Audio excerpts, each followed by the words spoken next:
So yeah, all you really care about is sharing wristwatch. I can't believe you hip hop artists using TikTok. Sasa hii ni mistari ambayo inapatikana bana kupitia Barbenda 3 ya kwake Max Cortez ambayo imetoka kwa miaka 6 iliyopita. Sasa kwa nini ninauzungumzia huu mstari? Sipo hapa kudiscuss how it age. Of course it age horribly, lakini kuna cha kujifunza hapa kwamba it's not a crime kubadilisha kuwa na perception tofauti, lakini pia kuacha room for change kwa kuamini kwamba lakini you're not perfect in either way, kwa sababu even if you're an artist hauwezi kuwa perfect kwa 100% as an artist, sababu you still a human being. Lakini ninachokizungumza hapa ni namna gani Max ameweza kuadapt, ameweza kuendana na mazingira.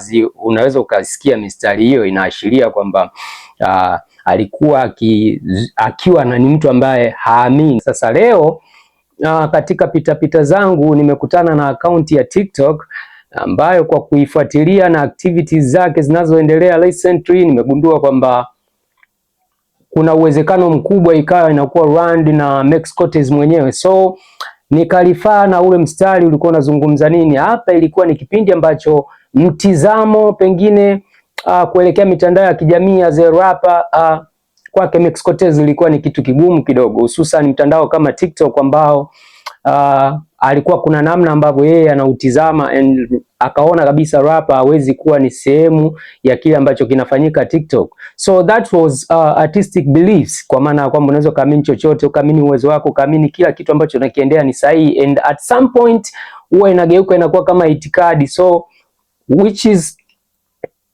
at some point inageuka kuwa kama itikadi. So inapogeuka kuwa itikadi, wachache sana wanakuwa na uwezo wa kuvuka lile eneo, lakini wapo wachache ambao wanaweza kuvuka kwa sababu waliacha room for change. Waliamini kwao ni binadamu and things change, circumstances zinatokea na yeah. So this is what we are seeing right now.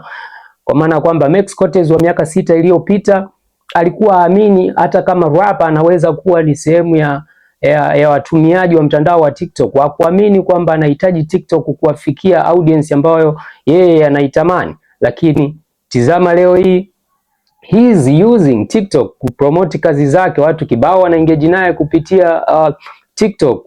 So kuna wewe ambaye una mentality ya namna hiyo and you think it is okay, ulichokiamua wewe ndicho, lakini the reality of the business haiko hivyo. Hicho ni kitu ambacho wewe unakihisi, lakini uhalisia hauko hivyo. TikTok sasa hivi imekuwa ni significant tool, hususan is music business. Ni chombo muhimu, usije ukadanganywa na mtu yoyote. So sio TikTok tu, to leave it here, hata Instagram, Facebook, TikTok, kadri unavyoweza kusambaza shughuli zako, kadri ambavyo unaweza kupenyeza kazi zako, you better do it. Hakuna mtandao ambao umewekwa kwa ajili ya waimbaji, hakuna mtandao umewekwa kwa ajili ya rappers. Kila sehemu kuna watu, kila sehemu ni jukwaa ambalo unaweza ukalitumia likawa lina umuhimu kwako. So be water my friend, be water. So till next time, this is Chizo Drama and this is Lyrical Lounge Podcast. Usisahau kufollow, kulike, kurepost na kuacha comment yako. Umejifunza nini kupitia jambo hili au vipi? So shout out till next time.